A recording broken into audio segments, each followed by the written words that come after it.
Hey, a couple of DBs you got in on late, Red Wine and Knowles in particular. Yeah. Big year for DBs in South Florida. Yeah. A lot went to different places and stuff.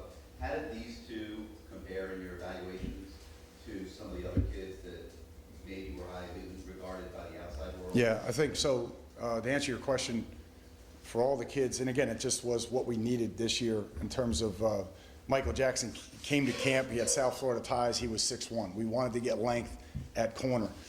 I think there was two guys, three, including Sheldrick.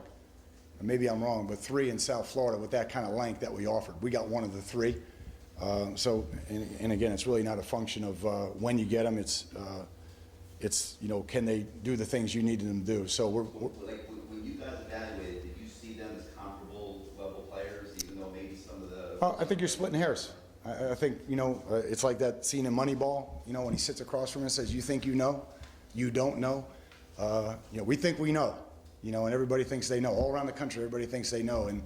And then when the kid comes and and all of a sudden he's great, and everybody says, "Man, we're awesome evaluators. We're awesome."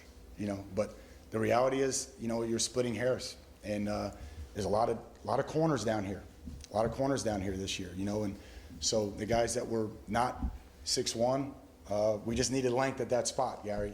In terms of Robert Knowles, man, when his film came in, and then I got a chance to meet him as a person and see his size, his stature, you're talking about 6'1.5", and gonna be big, gonna be a 215-pound safety. And when you turn on his film, his physicalness.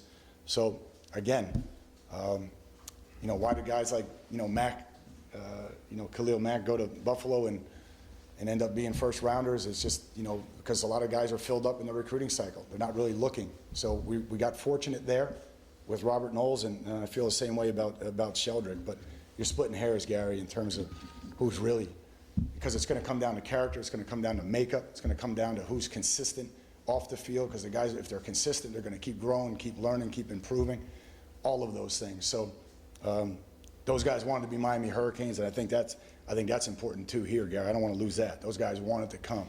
Robert Knowles wanted to be here, and he'll go to work and fight his ass off for us. Last question, guys. You talk a lot about size, especially when you talk about recruits. Sure. 6'1" players. Part of the reason maybe some of these software kids, they're fast, but they're maybe just don't have a lot of size. Is it just? Well, I don't know if that's, yeah, Manny. I hate painting a brush, man. I mean, because there's so many different players and so many different varieties. Yeah. But I don't know. I mean, do you guys have a count of how many are going? Division I, because there's so many. I mean, there's so many.